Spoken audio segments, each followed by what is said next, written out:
particularly well, Danny Weiss. He used to be her chief of staff, and he joins us now.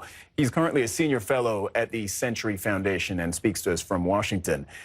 Sir, Nancy Pelosi initially resisted impeachment, as we know, and she did so for a long time. But now it seems there's no stopping her. This morning she was firing up the troops. Can you describe her mindset? Yes, and it's good to talk with you. The Speaker, as you have said, did resist the idea of impeachment, and it's something that she's done before. When President Bush was president, some in her caucus were encouraging her to bring impeachment charges against President Bush over the war in Iraq, and she did not believe that would have been appropriate. In this case, what changed her mind was the Ukraine call, the infamous call between President Trump and the president of Ukraine. She believed after that there was no alternative but to go forward with impeachment. And her process... And the fact that key members of her caucus suddenly turned in favor of impeachment when they saw that, I believe. They did. There were a number of moderate Democrats who had won seats that had been held by Republicans. They had an op-ed in the Washington Post. Many of them have national security backgrounds. That was certainly a factor, but the evidence became overwhelming. The mood in the caucus became overwhelming. There's no question that was a factor as well. Okay, look at this. She got visibly annoyed at a reporter's question today. He asked if she was doing this out of hate for the president. Listen.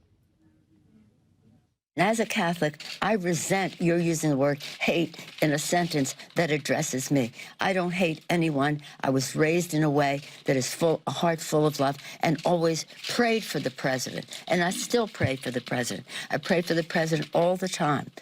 So don't mess with me when it comes to words like that.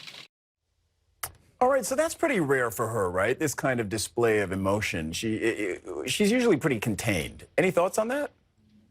Well, I can assure you, as someone who's known her for quite some time and has worked for her, that she was telling you the truth when she said that. She does pray for the president. She is a devout Catholic. She attends Mass on Sundays. She doesn't have time for hate. If she was here, she would even say that hate is not what this is about. This is about differences of opinion on things that are so important for the security of the country and the future of the country. So hatred doesn't even factor into this. And there was the reporter was clearly, trying to egg her on, but I think she handled it very well. I think she was very adamant about what this is about. She got an opportunity to say, what are the issues? She followed that, or she preceded that comment by saying, what are the issues that the election are about? Climate, children, the health of children, gun violence, and what are the issues that the impeachment is about, which is about the protection of the Constitution. She explained today that she was doing this and now pushing for impeachment because she sees it as her duty to uphold the Constitution. But she's also leading the Democratic caucus. She's got to be thinking about politics. We're a year out of a presidential election. What do you think is the play in her mind?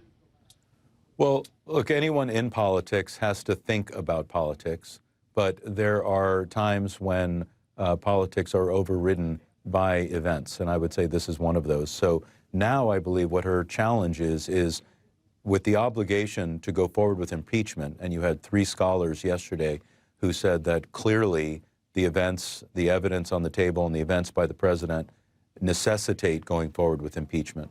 Now that the decision has been made to go forward with impeachment, it's her job to also manage the politics, but that doesn't mean backing off of impeachment.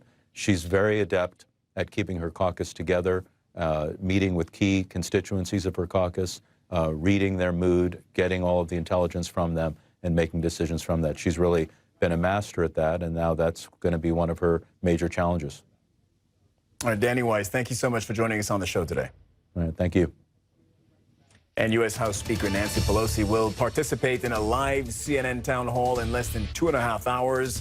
She'll be taking a lot more questions from us. CNN's Jake Tapper will moderate as Pelosi takes questions from a cross-section of U.S. voters. That will be at 9 p.m. Washington time, 10 a.m. Hong Kong time, right here on CNN.